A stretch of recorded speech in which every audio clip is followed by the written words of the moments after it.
السلام عليكم. في الفيديو ده هنتعلم مع بعض اختصارات الاكسل. اختصارات مهمة جدا. اول اختصار معانا وهو ازاي نجمع اكتر من رقم مع بعض. هنحد اخر خانة وندوس الت يساوي. الاختصار التاني معانا وهو اضافة اعمدة او صفوف. طريقتها سهلة جدا. طريقة الاضافة ان احنا بندوس كنترول وبعد كده زائد.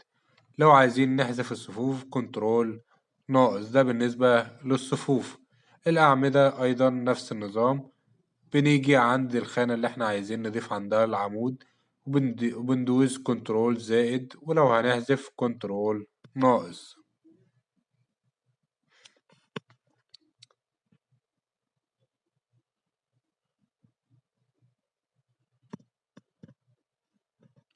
طريقة كتابة التاريخ بندوس على كنترول زائد كاف، كنترول وبعد كده كاف. حرف الكاف بالعربي هنلاقيه عندنا، لو دوسنا عليه هيكتب لنا تاريخ اليوم. أما لو عايزين نضيف الوقت كنترول شيفت زائد الكاف هيكتب لنا الوقت.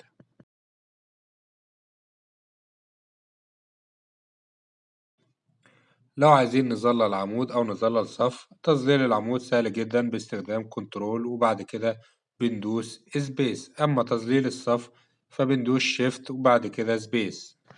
أما لو عايزين ننتهي آخر خانة في الصف في العمود فبندوس كنترول وبعد كده السهم اللي الأسفل مع ضغط كذا مرة. لو عايزين نطلع لفوق بندوس كنترول والسهم الأعلى كذا مرة. أما الاختصار ده فهنعرف من خلاله طريقة التنقل بين الشيتات أو الورق بسهولة جدا، وعن طريق كنترول بيج أب أو كنترول بيج داون. التنقل شمال ويمين الصفحة، طريقة هنحتاجها كتير. الحاجة اللي احنا نتعلمها مع بعض وهي تجميد الصفوف أو تجميد الأعمدة. عن طريق قائمة فيو بنلاقي فريز بانس، بنضغط على الخانة اللي احنا عايزين نجمدها، نجمد الأعمدة على يمينها أو الصفوف، وبندوس على أول خيار بيجمد الأعمدة والصفوف. تاني خيار بيجمد لنا الأعمدة بس، الصفوف بس. تالت خيار الأعمدة فقط. خيار مهم جدا لأي حد بيستخدم الإكسل وخصوصا القوائم،